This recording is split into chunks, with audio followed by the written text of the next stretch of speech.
Now to India, where the number of refugees who've crossed from East Pakistan is rapidly approaching 9 million. The refugees are still coming in at the rate of 30,000 a day. Here at Tentulia camp, 10 families are admitted every day. Many of them say they've come to escape the Pakistani army. He's going to another place.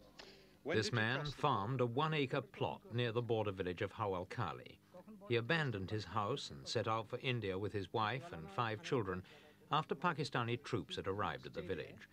The troops were seeking information about the Bangladesh Liberation Army who were harassing government forces in the area. He claimed that a neighbor who refused to help was shot along with his family. He also said that 500 people in a neighboring village were killed for collaborating with the Liberation Army. 8 or 9 people were killed. Did he see this happen? He has seen this. How did it happen?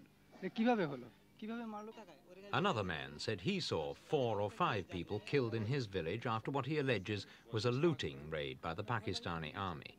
He claimed his own home was burned and women in the village raped. There is no way.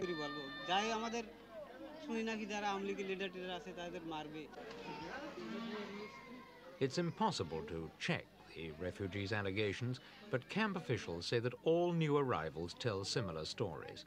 Whether their fears of the Pakistani army are real or imagined, there is some powerful compulsion that drives them to exchange their homes for the uncertainties of life in the Indian refugee camps.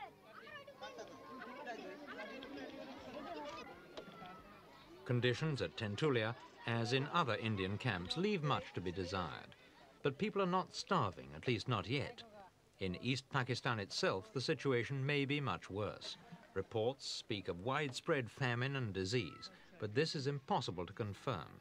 Pakistan insists that all relief for the East must pass through its own government agencies first. But one small relief effort, organized from a Calcutta back street, has ignored these requirements. It calls itself Operation Omega, and it's already run 2 relief convoys directly into East Bengal, delivering 2 tons of food.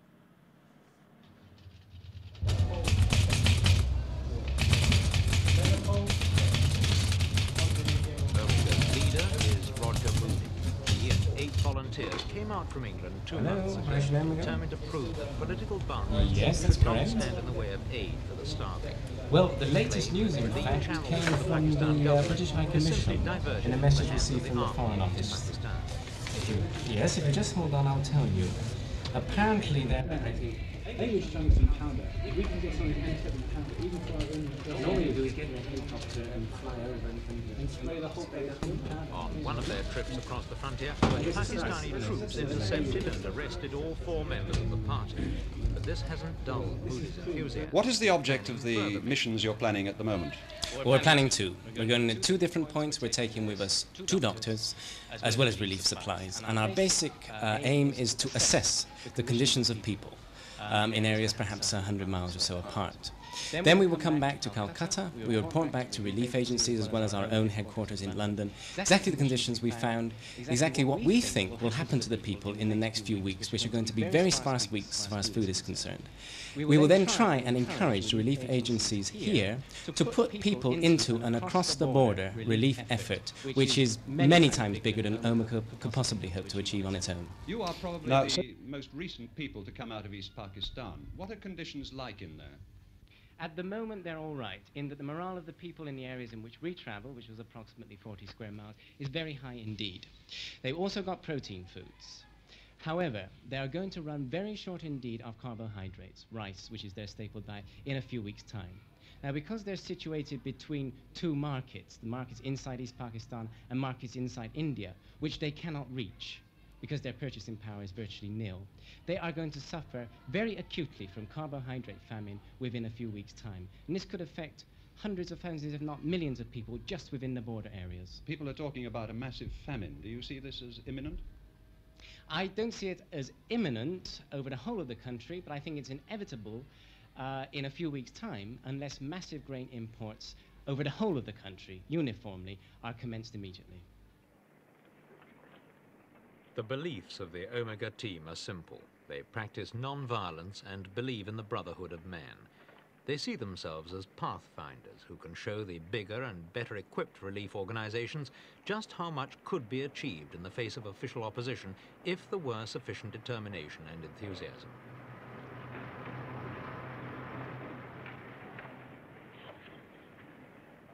Omega's idealism is refreshing, but the political realities still have to be faced.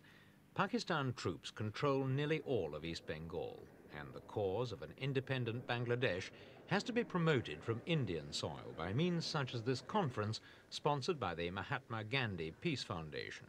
Delegates from 24 countries attended, although no governments were represented. The conference's chairman, Indian socialist leader Narayan, denied the problem was an internal affair of Pakistan. You know how vitally that situation affects India, not only on account of the presence of 8.5 million refugees whose numbers are daily mounting up, but also because it creates instability and social tensions in the whole eastern region of India, thwarts normal administration and development programs in the area, and enables Pakistan to achieve a demographic redistribution of its population at the cost of India in terms both of communal composition and population parity between its western and eastern wings. Most important of all, the situation in Bangladesh is a continuing threat to the security of India and the peace of the subcontinent, perhaps of the whole of South Asia. Despite the popular support for Bangladesh, the Indian government has so far held back from granting official recognition to the Bangladesh government in exile. A Bangladesh flag on top of the former Pakistan High Commission, a nameplate on the wall, and an Indian soldier on guard outside is as far as Delhi is prepared to go. Mushtaq Ahmed is foreign minister in the Bangladesh provisional government. What justification did he have for expecting international recognition? The governments will respond to this. We certainly believe that as we are democratically elected government, through us the desire of the people is expressed. We certainly do demand recognition from the democratic world, because we have won the election, a fair election, and out of 169 seats, we own 167 seats. We are a legitimate government and legitimately claim the recognition from other governments of the world. Do you believe that a political solution is possible? This needs to be spelled out. A solution is always there. We want our independence. By that we mean we should be allowed to live in our free country, within our territory, with our own flag, with the dignity and honor of a free nation. And that is the solution we understand. There are examples of political solution.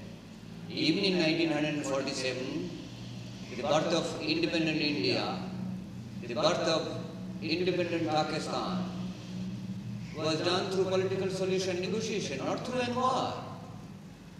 So if you mean that way, yes, there is ample chance to force the Ayahs forced to withdraw from my sacred land, who are aggressors from 1500 miles away.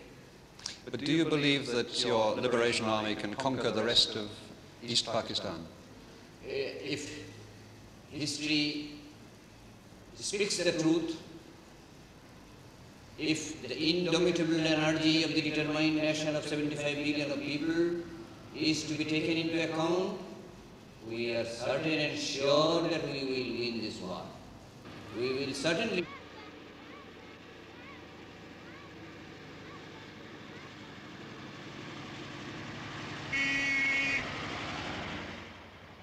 A political settlement that will allow the refugees to return home is as far away as it's ever been.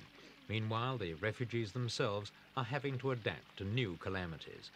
The rainy season's now well advanced in West Bengal, and several large camps have had to be abandoned because of floods. In some places, the roads are the only ground above water, and displaced refugees crowd every inch of them. Here on the Calcutta-Bongaon road, their flimsy shacks stretch without a break for 20 miles.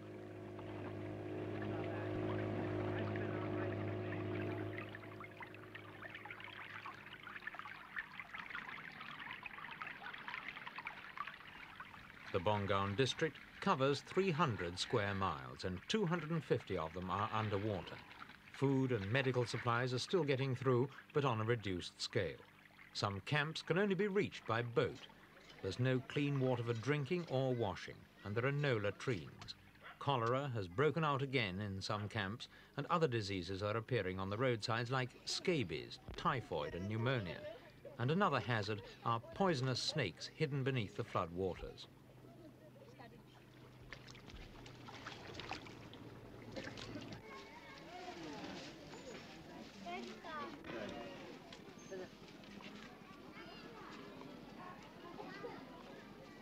As thousands more refugees crowd into this corner of India, families have become separated.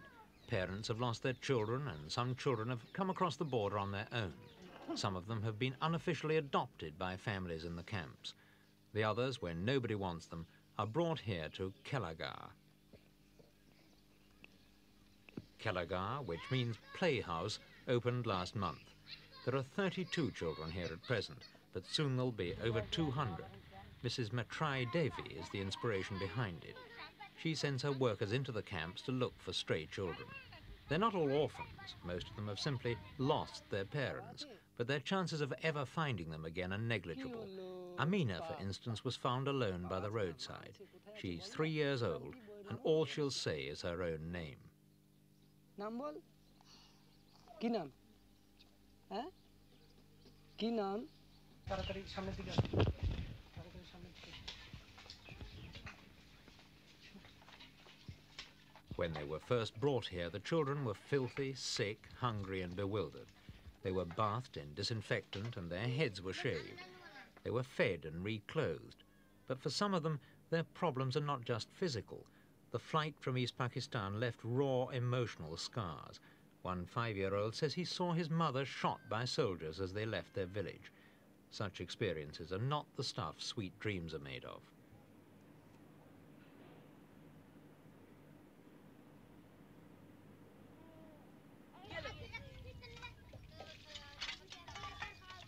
Even if there were a political settlement in East Pakistan, it's difficult to see how these children could ever return home. We asked Mrs. Devi about these their children future. got? Well, I really don't know, because this orphanage has got a sanction only up to December. So we really don't know. Government says that they will ultimately go back to their country when their country is free or some arrangement has been made for the return of the refugees, which I think is very difficult. Mrs. Davey, thank you. The cost of care for all the refugees is now put at a staggering £1.5 million a day. According to India's Prime Minister, Mrs. Gandhi, it's a burden India cannot bear for very much longer. There's an understandable feeling of bitterness among the Indians about the poor international response to the crisis. They say that foreign aid so far received only with all promises of help are eventually fulfilled, there may be enough to keep the relief program going for another 2 months. But as one official bitterly remarked, India has kept the refugees alive for 6 months already.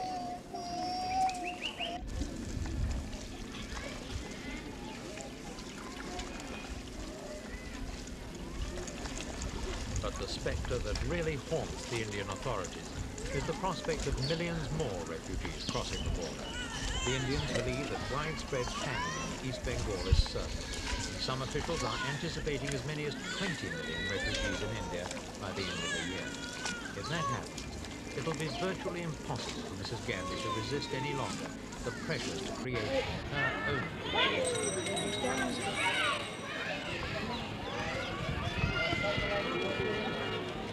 Fast is coming.